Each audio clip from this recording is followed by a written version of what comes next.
Phil Pagliazzo was one of dozens of brass-era car enthusiasts to gather at the Waltham Museum last week to trade stories about their Metz automobiles.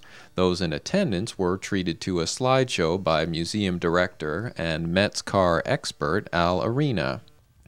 The story of the rise and fall of the Metz Automobile Company is a little-known part of Waltham history.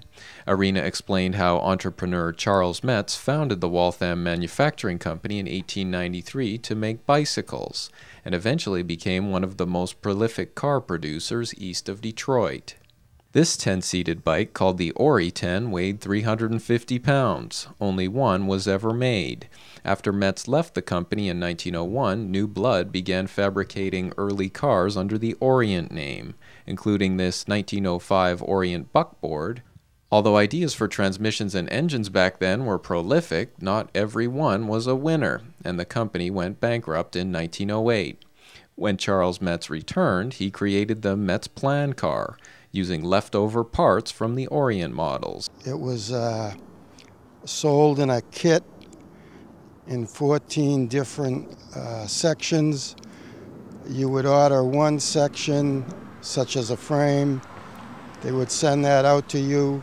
You would put it together. Then you'd order the next section.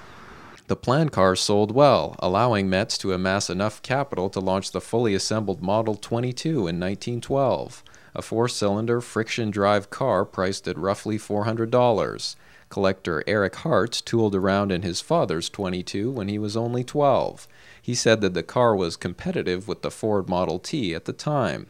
Like many of the Metz cars, it required a little know-how to operate. You did have to think about it. For the relatively lower-powered cars, too, you had to think about the terrain you were driving on and operate the car to anticipate maybe steep hills ahead or things of that nature. Everything changed when the Germans sank the Lusitania in 1915. Metz's German last name was suddenly unpatriotic and sales dropped off dramatically. Before going out of business in 1922, he tried to change the name of his cars to Waltham, but it was too little, too late. Collectors and enthusiasts at the event came to hear stories, but also to tell a few of their own. This is a picture of an original cardboard that was hanging in a showroom for the Orient buckboard. In the background it shows the Waltham train station and the owner of the company with his secretary, and he is demonstrating how the car can be driven by a woman. Unfortunately, the way we have heard the story is once his wife found out that he was in this picture with his girlfriend, that was the demise of the company. I like brass air cars because it's the beginning of history of the automobile, and the automobile has made this country. Michael Patras, owner of two Metzes and a third-generation collector, traveled all the way from Los Angeles, where he runs the Mount Low Preservation Society. Through his interest in railroads, he learned that one of the Metz cars was driven over railroad tracks to prove that it could go over anything. Several years ago, he came across a 100% original Metz. I subsequently found a car in a barn in Vermont.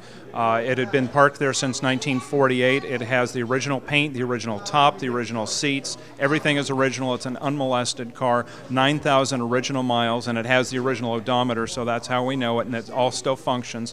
So we ended up buying the car in Vermont, bringing it to Southern California, so we have documented what is actually right on the car, what is not, and we have shared that information with other Metz owners so we can have their cars be totally correct as well.